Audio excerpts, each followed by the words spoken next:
I didn't know the man I saved that night owned the very streets I was struggling to survive on. The rain hit harder than usual, the kind that soaks through your shoes before you even notice, cold water seeping into my socks as I stood under the flickering bus stop light on 8th Avenue, counting the last few crumpled bills in my hand like they might somehow multiply if I stared long enough, but they didn't. They never did, and $23 was all that stood between me and an eviction notice taped to my apartment door by morning. My landlord had made that very clear, no excuses, no extensions, just payment or goodbye, and I was too tired to cry about it anymore, too numb from juggling double shifts at a diner that smelled like burnt coffee and regret, too worn down from pretending everything was fine when it clearly wasn't. So I shoved the money back into my pocket and stepped out into the rain, figuring maybe walking would help me think, or at least delay going back to a place that didn't feel like home anymore, and that's when I saw him, sitting on the edge of the sidewalk near a closed storefront, half hidden in shadow, clothes worn but not filthy, posture too straight for someone who had given up, and something about that made me slow down, just for a second, just enough to notice the way he wasn't asking for anything. No sign, no cup, no desperate glance at passers-by, just sitting there like the world had paused around him instead of the other way around. And I should have kept walking, I knew that. Every practical part of me screamed that I couldn't afford kindness tonight, not when I barely had enough to keep a roof over my head, but my feet didn't listen. They never do when it matters, so I stopped in front of him, rain dripping off my hair, my fingers tightening around the bills in my pocket like they were trying to hold me back, and for a moment I hesitated, really hesitated, because this wasn't spare change, this was everything, every last dollar I had. And giving it away felt less like generosity and more like jumping off a cliff, without knowing if there was water below, but then he looked up at me, and I don't know how to explain it except to say his eyes didn't match the situation. They were too calm, too aware, like he was the one observing me instead of the other way around, and that unsettled me more than it should have, but it also made something inside me decide faster, before fear could talk me out of it, so I pulled the money out and held it toward him, my voice barely steady as I said, "It's not much, but maybe it helps," and he didn't reach for it right away, just looked at me like I had said something far more important than I realized, like he was trying to understand why I would do something so irrational, and maybe I was trying to understand that too, because it didn't make sense, not logically, not financially. Not in a city that teaches you to hold on tight to whatever little you have, but I couldn't take it back now, so I kept my hand out until he finally accepted it, his fingers brushing mine for just a second, warm despite the cold rain, and when he spoke, his voice was low, controlled, not broken or desperate like I expected, but steady, almost measured. "You shouldn't be this kind in this city," he said, and I let out a small breath that might have been a laugh if I had more energy, shaking my head as I stepped back,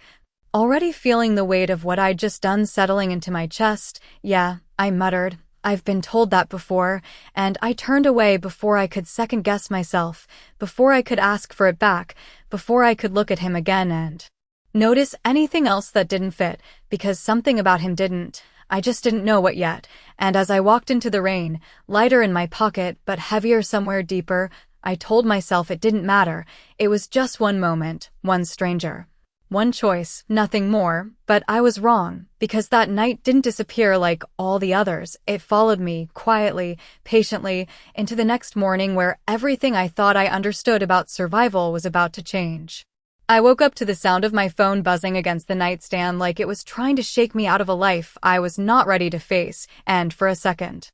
I stayed still, staring at the ceiling of my tiny apartment where a water stain had slowly spread into something that looked like a map of a place I would never get to visit, my body heavy, my mind already calculating numbers before my eyes were fully open. Rent, groceries, subway fare, all the things that never added up no matter how hard I tried. And then I remembered what I had done the night before, and my stomach dropped in a slow, sinking way that made it hard to breathe, because that money had not been extra, it had not been spare, it had been everything, and now it was gone, given to a stranger whose name I did not even know, and for a brief, dangerous moment I almost regretted it. Almost wished I had just walked past him like everyone else, but that thought did not sit right, so I pushed it down and forced myself up, the cold floor grounding me as I got dressed for another shift that already felt like too much. The air in the apartment stale and quiet in a way that reminded me I was doing all of this alone, and by the time I stepped outside, the rain had stopped, but the city still looked gray, like it had not fully decided to wake up yet, and neither had I. The walk to the diner took 12 minutes if I cut through the alley behind the laundromat, and I took that route out of habit, my mind drifting somewhere between exhaustion and worry, until I saw the notice taped to my door when I came back for my break 2 hours later. Bright white against chipped paint, impossible to ignore. Final notice printed across the top in bold letters that felt louder than they should have been, and I just stood there staring at it, my keys still in my hand, my chest tightening as reality settled in fully now. No more denial. No more hoping things would somehow fix themselves overnight. I had until the end of the day. Not tomorrow, not next week, today, and I let out a slow breath that trembled more than I wanted it to, pressing my forehead lightly against the door as if that would somehow hold everything together, but it did not, nothing did, and when I went back to work, everything felt sharper, harsher, every comment from customers a little louder, every glance from my manager a little heavier, until he finally called me into the back near the storage shelves that smelled like cleaning supplies and old cardboard, his expression tight, impatient, the kind that told me this conversation was not going to go in my favor, and it did not. He talked about being late twice this week, about performance, about needing reliable staff, words that blurred together into one clear message: you are no longer needed here, and I nodded because arguing would not change anything, because I did not have the energy to fight another battle I was already losing, and when I walked out into the afternoon light, jobless, almost homeless, and completely out of options, the city felt different, louder somehow, like it was reminding me how small I was in it, and I took a few steps down the sidewalk before stopping, my hands empty, my mind racing for solutions that were not there, and then I heard it, the low, controlled hum of engines approaching in perfect unison, not loud, not aggressive, just precise, deliberate, and I turned slightly, not because I expected anything, but because something about the sound felt out of place. And that was when the black SUVs came into view, one after another, sleek and identical, pulling up along the curb like they belonged to a world I had only ever seen from a distance, doors opening in quiet coordination as men in dark suits stepped out. Their movements calm, practiced, not rushed but not uncertain either, and people on the street slowed, just slightly, not enough to draw attention but enough to notice, and I felt it before I understood it, that shift in the air. The kind that makes everything else fade just a little, and then the back door of the middle vehicle opened, and the man who stepped out made my breath catch in a way I could not explain, because I knew that face, even before my mind caught up, even before logic made sense of it. I knew those eyes, calm, steady, watching, the same eyes from the night before, except now there was nothing uncertain about him, nothing misplaced, dressed in a perfectly tailored suit that fit like it had been made for him alone, surrounded by presence, by control, by something far bigger than I had allowed myself to imagine, and for a second I just stood there, frozen between what I thought I understood and what was standing right in front of me, realizing slowly, heavily, that the stranger I had given everything to was not who I thought he was at all. I did not move at first, because moving would have meant accepting that what I was seeing was real, and reality had already taken enough from me that day, but he stepped forward anyway, closing the distance between us with a calm confidence that made everything around him feel quieter, like the city itself was lowering its voice out of respect. And I became painfully aware of how I must have looked standing there in my worn sneakers and wrinkled uniform, hands empty, life unraveling in real time, while he looked like something entirely different, something controlled and deliberate, every detail of his presence intentional, from the way his suit fit to the way the men around him positioned themselves without needing to be told, and when his eyes met mine again, there was recognition there, unmistakable, not surprise, not curiosity, recognition, like he had expected to find me exactly here, exactly like this, and that unsettled me more than anything else, because I had not expected to ever see him again, let alone like this, and for a second I considered turning around and walking away, pretending none of this was happening, but my feet stayed rooted to the sidewalk, caught between confusion and something else I could not name.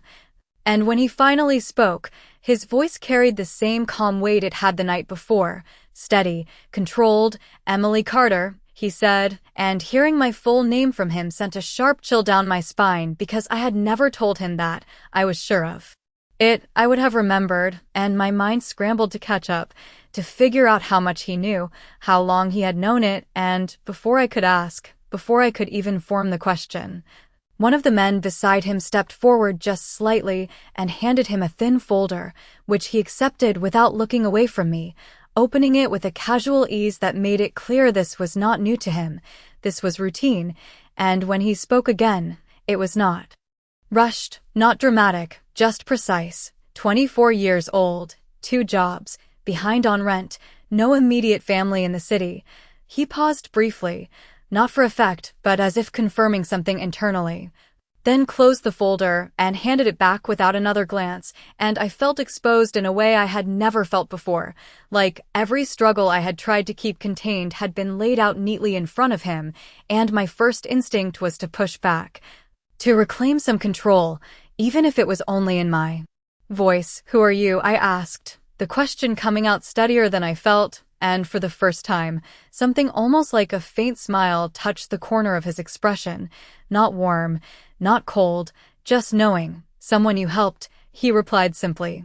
And that answer should not have been enough, but somehow it was, because it brought everything rushing back, the rain, the hesitation, the moment I chose to give away what I could not afford to lose, and I swallowed hard, my grip tightening on nothing as I tried to make sense of the space between that version of him and the one standing in front of me now. "I did not know," I said quietly, more to myself than to him, and his gaze sharpened just slightly, not in judgment but in clarity. "That is exactly why it mattered," he said, and before I could respond, before I could decide whether to step closer or further away, one of the suited men moved toward the entrance of my building, reaching for the eviction notice still taped to the door, peeling it off with a smooth motion and handing it to another man who glanced at it briefly before nodding once, and just like that, something shifted again, not loudly, not dramatically, but undeniably.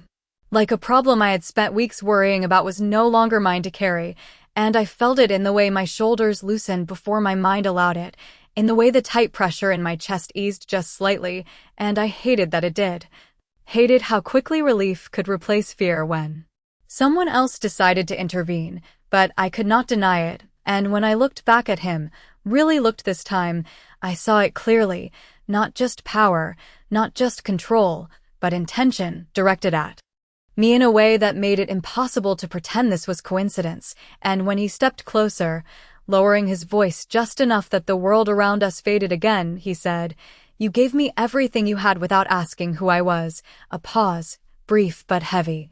Now it is my turn to decide what happens next, and in that moment I understood something I had not expected. This was not just repayment. This was the beginning of something I had no idea how to navigate, and walking away no longer felt like an option. I should have said no right then. I should have stepped back, shaken my head, and told him that whatever this was, whatever he thought he owed me, I did not want it. Because accepting help from someone like him felt less like relief and more like stepping into something I could not control, but the words did not come out. They stayed somewhere between my chest and my throat while I stood there trying to understand how my life had shifted so completely in less than 24 hours, and he must have noticed the hesitation because his expression did not change, not impatience, not pressure, just observation, like he was giving me space to decide while already knowing what I would choose, and that realization made my pulse quicken in a way I did not like. Because I was not used to being predictable to anyone, not like this, not in a way that felt like my choices were already accounted for before I made them, and I forced myself to meet his gaze, grounding myself in something familiar. "I did not ask for anything," I said, the words coming out quieter than I intended, but steady enough to hold, and he inclined his head slightly, acknowledging it without argument. "Exactly," he replied. And something about that single word carried more weight than a longer explanation would have, because it meant he understood the difference. He understood that what I had done was not a transaction, not an exchange. And that made what he was doing now feel even more deliberate, not obligation, not charity, something else entirely. And before I could figure out what that something was, one of the men stepped forward again, holding out a small envelope toward me, crisp, unmarked, and I stared at it without reaching for it, my instincts pulling in two different directions, one telling me to take it because I needed it, because I had no job, no security, no guarantee of anything beyond the next few hours, and the other telling me that accepting anything from this situation meant stepping into a world that did not come with simple exits. And I let out a slow breath, my fingers curling slightly at my sides as I shook my head. "Just once, no," I said.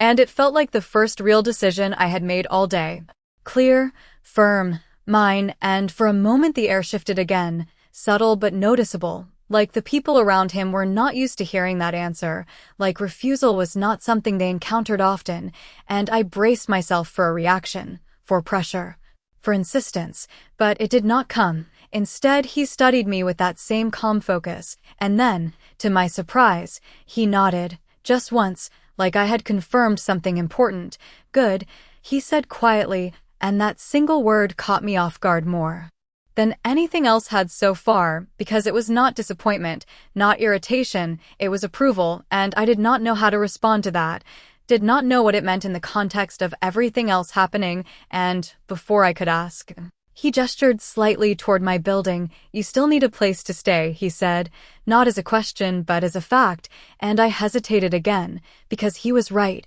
painfully right, and I hated how easily he could see that, how easily he could state it without making it sound like pity, just reality, and I followed his gaze to the door where the notice had been, now gone, like it had never existed, and I realized then that some things had already changed whether I accepted them or not.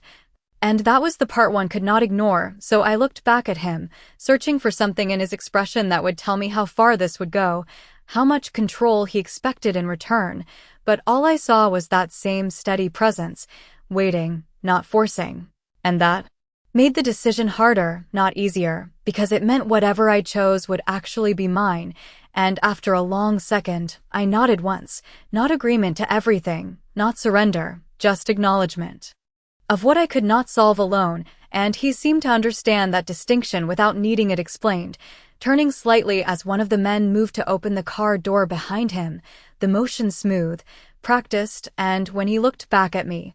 his voice lowered just enough to separate this moment from everything else around us. "This is not about taking something from you," he said. "It is about making sure no one else does," and something about that settled into me differently than the rest.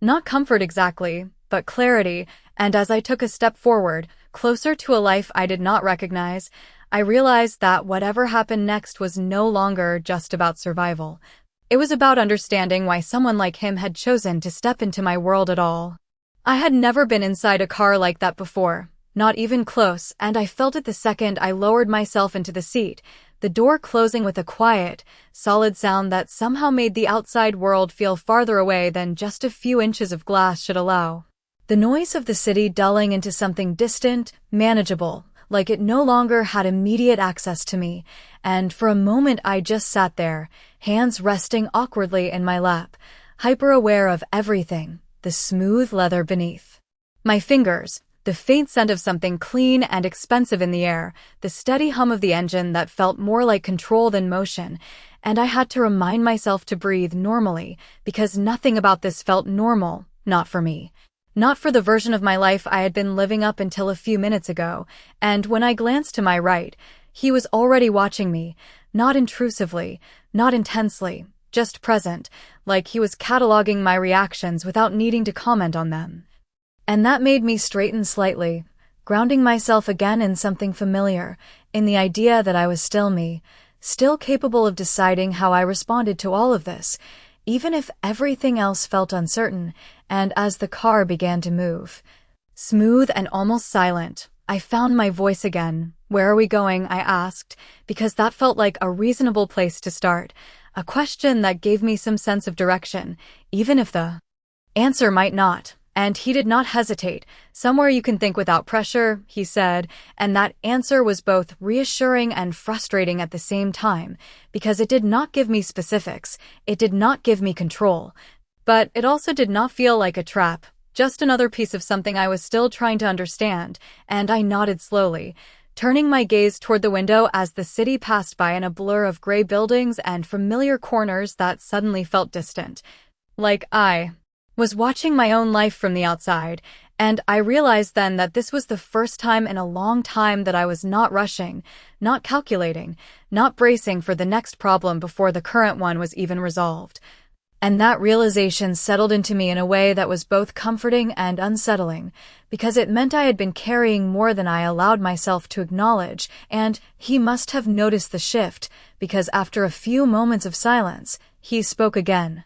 His voice low but clear. "You are trying to decide if this is a mistake," he said, not as a guess, but as an observation, and I let out a small breath, almost a laugh, because there was no point pretending otherwise. "I am trying to decide what this is," I corrected, turning slightly to face him again, and for a brief moment, something in his expression softened, not dramatically, not enough to change who he was, but enough to make it clear that he understood the difference. "Fair," he replied, and then he looked forward again, his posture relaxed, but alert in a way that suggested he was always aware of more than he showed, and that thought lingered with me as the car turned onto a quieter street, one I did not recognize, lined with buildings that looked less worn, more maintained, the kind of place where problems did not seem to live in plain sight. And when the car finally slowed, pulling up in front of a building with clean glass doors and soft lighting that spilled onto the sidewalk, I felt a small, unexpected hesitation, like stepping out would make everything real in a way that sitting in the car had delayed, and he must have sensed that too, because before anyone moved, before any door opened, he spoke again, just enough to anchor the moment. "You can walk away at any point," he said, and that mattered more than anything else he had offered so far. Not the cars, not the presence, not the quiet power that followed him, but that single statement. Because it gave me something I had almost forgotten I had, a choice, and as the door opened and the outside air met me again, I realized that whatever this was, whatever direction this was going to take, I was not being pulled into it, I was stepping into it, and that made all the difference. The building did not look like anything I had ever stepped into before, not in my world at least, the glass doors sliding open without a sound as we approached, warm air meeting me instantly, carrying a faint scent of polished wood and something subtle I could not quite place, clean but not sterile, expensive but not overwhelming, and I hesitated for just a fraction of a second on the threshold, aware of the shift that crossing it represented, not just physically but mentally, like leaving one version of my life outside on the sidewalk while stepping into something I did not fully understand yet, and he did not rush me, did not gesture or guide, just waited, giving me the space to make that step on my own, and when I finally did, the difference was immediate, the noise of the street gone completely now, replaced by a quiet that felt intentional rather than empty, the kind of quiet that exists in places where nothing is left to chance, and I found myself instinctively lowering my voice even though I had not spoken yet, my eyes moving across the lobby, taking in details without trying to stare, the smooth floors, the soft lighting, the way the people at the front desk straightened almost imperceptibly when they saw him, not fear, not surprise,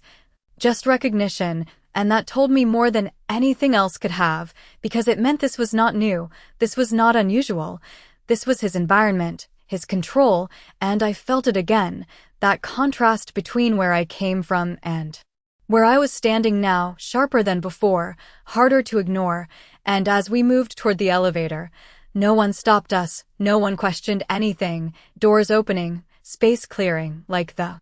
building itself understood his presence, and I stayed just half a step behind him without meaning to, not following exactly but not leading either, caught somewhere in between, and when the elevator doors closed behind us, sealing us into a smaller, quieter space, I became aware again of how close everything was, how contained, and I shifted slightly, grounding myself in the reality of the moment, reminding myself that I had chosen to be here, that this was still my decision, even if it did not feel entirely like it anymore, and after a second I spoke, because silence was starting to stretch in a way that made my thoughts louder than I wanted them to be. "You knew where to find me," I said, not accusing, not questioning exactly,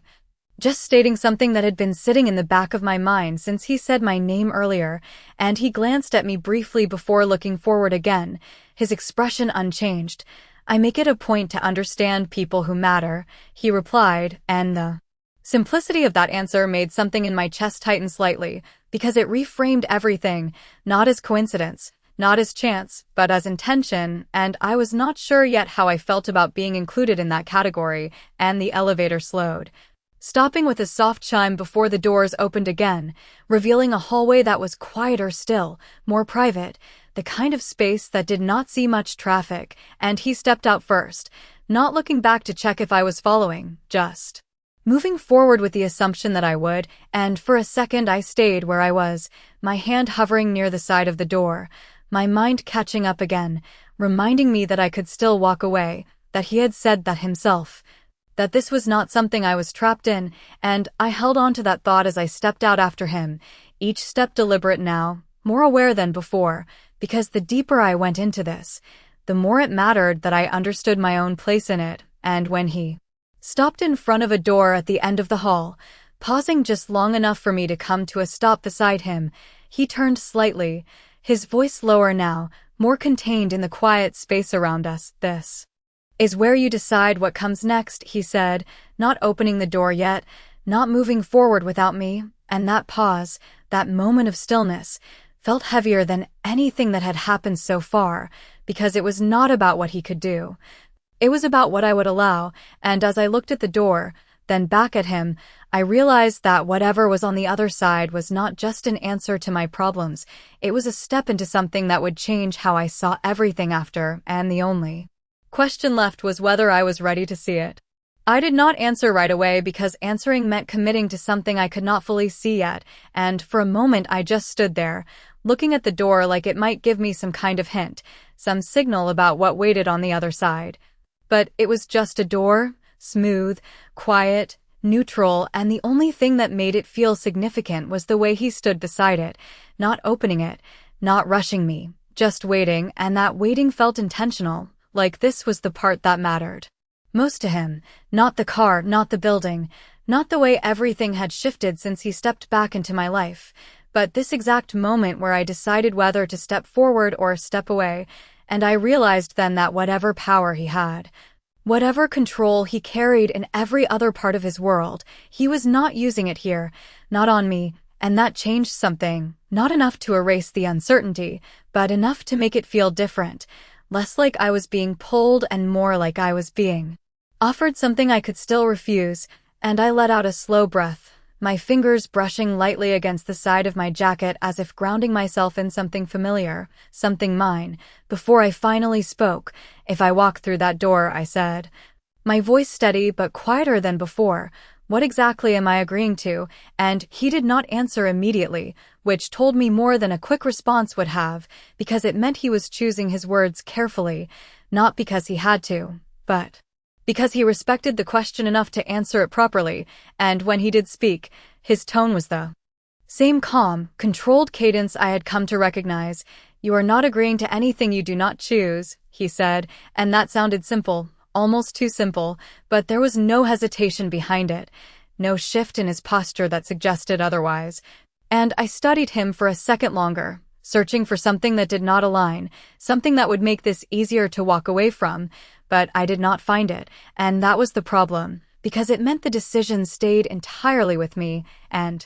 I was not used to decisions that carried this much weight without any clear outcome, and for a brief second I thought about everything I would be leaving behind if I said no, the apartment that was already slipping away, the job that was gone, The constant pressure of trying to stay afloat in a city that never paused long enough for anyone to catch up, and then I thought about what stepping forward might mean, not just in terms of comfort or stability, but in terms of change, real change, the kind that does not just fix one problem but shifts everything around it, and that was the part that scared me, not him, not the situation, but the possibility that my life could become something I did not recognize anymore. And I realized then that I had been trying to hold on to something that was already gone, something that had not been working for a long time, and that thought settled into me in a way that felt unexpectedly clear, like a line had been drawn without me noticing. And I had already crossed it, and when I looked back at him, I saw that he was still watching, still waiting, not impatient, not pressing, just present, and that made the decision simpler, not easy, but simpler, because it meant whatever I chose next would not be forced. It would be mine, and I nodded once, not dramatically, not with certainty, but with enough resolve to move forward, and without saying anything else, I reached for the handle, my hand steady now despite everything else, and when I pushed the door open, the space beyond it unfolding in front of me, quiet, controlled, and entirely unfamiliar, I understood something I had not allowed myself to fully accept until that moment. I was no longer standing at the edge of my old life. I had already stepped beyond it, and whatever came next was not something I could walk back from the same way I had come. The first thing I noticed was the silence, not empty silence, but controlled silence, the kind that exists in spaces where every detail has already been decided before anyone walks in, and I stepped inside slowly, my eyes adjusting as the door closed behind me with a soft click that felt louder than it should have, sealing me into a room that did not look like an office or an apartment or anything I had expected, but something in between, a space designed for decisions.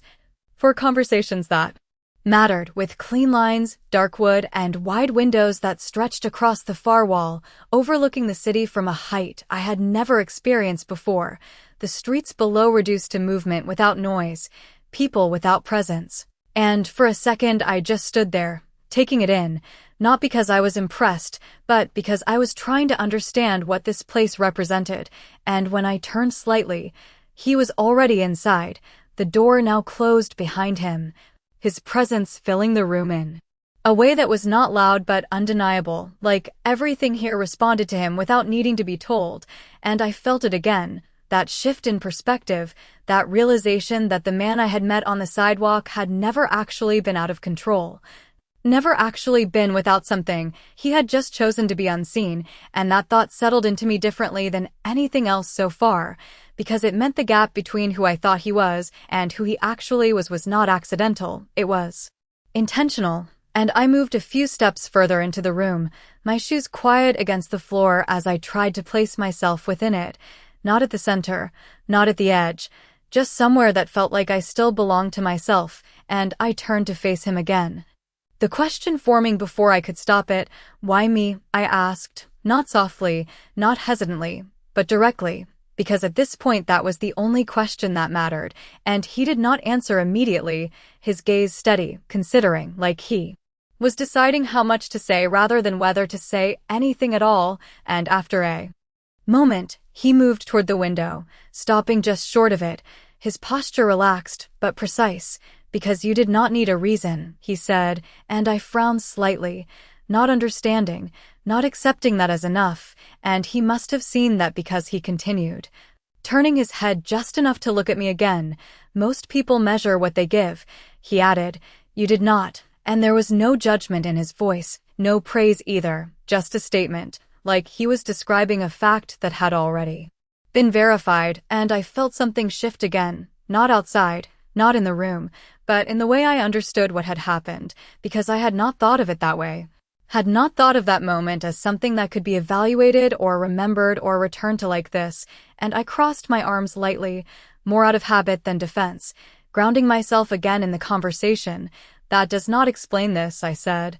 gesturing slightly around us, the building, the cars, everything that had unfolded since that night, and for the first time, something in his expression changed more noticeably, not dramatically, but enough to show intention, and he stepped closer. Not invading my space, but reducing the distance just enough to make the moment feel more direct, more focused. No, he agreed. It does not, and there was a pause, brief but deliberate. This is not about repayment, he continued, his voice lower now, more contained within the space between us. It is about alignment. And that word lingered, unfamiliar in this context, heavy with meaning I did not yet understand, and I felt my breath slow slightly as I tried to process it, because this was not what I expected, not a simple exchange, not a favor returned. Something else, something that extended beyond that single moment on the sidewalk, and I realized then that this was not the end of that choice. It was the beginning of something that had been set in motion the second I decided to stop walking, and as I stood there, looking at him, at the space around us, at the city stretched out beyond the glass, I understood one thing clearly. Whatever this was, it was not temporary, it was not small, and it was not something I could step out of without consequence. And for the first time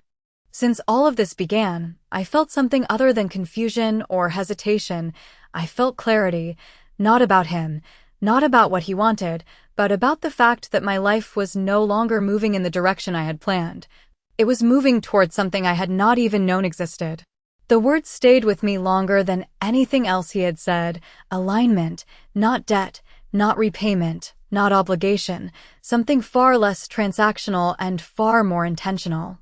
And I found myself repeating it quietly in my mind as I looked out at the city below, trying to understand where I fit into that idea, because up until now my life had been about surviving one day at a time, making choices based on necessity, not direction, and now suddenly I was standing in a place where direction seemed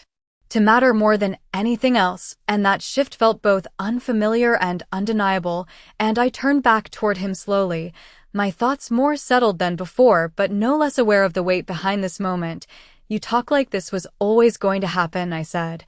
Not accusing, just stating what it felt like, and he did not deny it, did not soften it either. Not always, he replied, but once it did, it became something I do not ignore, and there was something final in the way he said that, not controlling, not demanding, just certain. Like he operated in a world where hesitation was not useful, and I studied him for a moment, really studied him, the way he held himself, the way nothing about him seemed rushed or uncertain.